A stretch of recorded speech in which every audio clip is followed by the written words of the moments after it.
think back just a few years, less than 5 years now, to 2020, for example. The whole thing that erupted on a massive scale when the cold-blooded, ruthless murder of George Floyd, along with other murders like Breonna Taylor and so on, was just too much. This happens all the time, but this was just too much. And people poured into the streets. And I remember people, ordinary, regular people saying things, and very sincerely, go ahead. I remember seeing, for example, on the RNL show, we had a clip of one woman in one of these massive demonstrations, which in 2020 involved millions and millions of people. I remember this one woman very sincerely saying, go ahead and kill me if that's what it comes to, because black people are dying out here every day being, slaughtered by the police. That kind of outpouring, people, forget things too quickly, including they forget what they actually accomplished, because ultimately that struggle was led into a dead end with demands that had no reality to them, like defund the police, which is never going to happen under this system.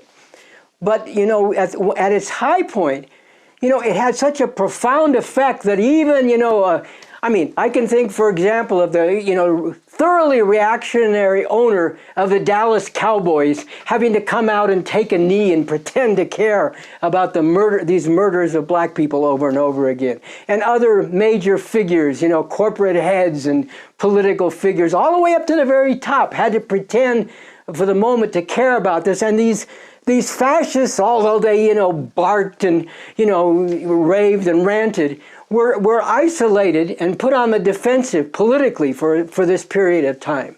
And this is the kind of thing that I'm talking about when I say we need a movement of people that is, so powerful and so determined that it actually creates such a major political crisis and impact on the whole society that it shakes up everything even at the top, and Trump is actually unable to govern.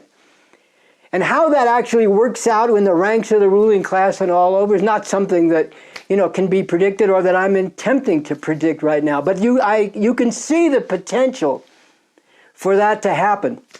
If you look at things like 2020 and the mass outpouring,